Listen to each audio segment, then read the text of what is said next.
Let's talk about how to read between the lines as we supersize and grow our businesses. Sharon Horne-Ellstrom here, and I'm going to share 5 ways to read between the lines. Read between the lines is an idiom and an expression that's been around for a long time. I've heard it my entire life, which is pretty long.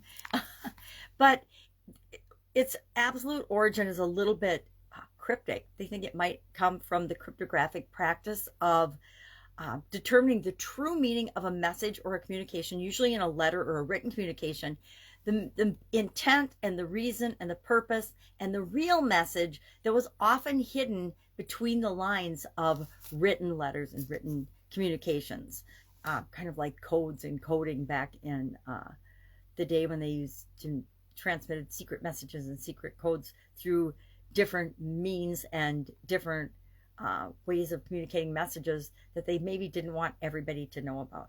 And in business, that of course means that we're looking for the intent, the reason why. What do people really want as we're dealing with them? And are they communicating it to us? What are they not communicating to us that we ought to be picking up on, so we make sure that we're giving them what it is that they need in order to be satisfied and happy doing business with us. So I've definitely had a lot of experience with this particular idiom and expression, whether it's in different business negotiations, negotiating different contracts, buying and selling businesses, being involved in different legal, I guess, court cases or regulatory situations or audits and things like that. It's a matter of knowing what the intent is behind the practice or the process, not just assuming. So what are 5 ways that we can discern what others intend or what they want as we're building and growing and supersizing our business? I think these are pretty common sense, but a lot of people don't seem to have common sense, so we're going to go over them anyway. The first one is you need to listen carefully to what people are saying. You need to turn off your brain a little bit and actually just be present and listen with your whole being, so that you can get the communication, so you can observe the body language, so you can observe what they're saying.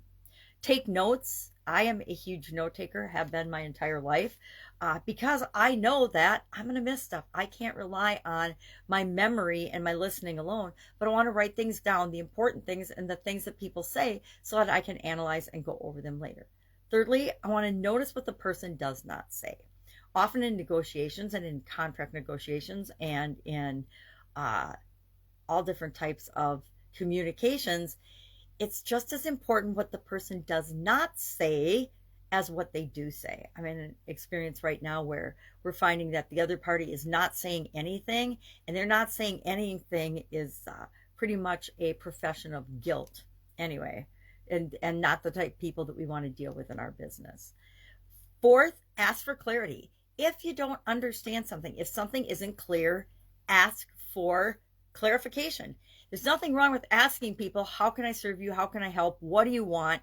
What would make this work out better for you? You know, where's the middle ground here? How can we figure out how everybody gets their needs met and nobody feels like they won and nobody feels like they lost? And finally, reflect on the things that the person actually said.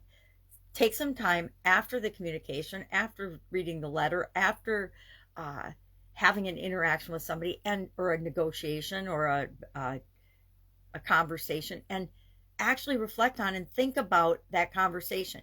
And that often after the fact, when we're reflecting, is when we actually see the nuances and the message that really is the intent, the body language, the communication that isn't being said, that is actually really most important and pertinent to the situation. I hope I'm not talking in circles, because that's one of my pet peeves. I'd love to know your experience with this particular idiom or expression. Read between the lines. It's a poignant expression and very applicable in my life and my experiences. So I'm curious if it is in yours as well. Have an awesome day. If I can help you in any way, hit me up. Otherwise, I will be with you tomorrow. Another interesting idiom. What does it mean? Where does it come from? And how might you use it to supersize and grow your business? Have an awesome day and week.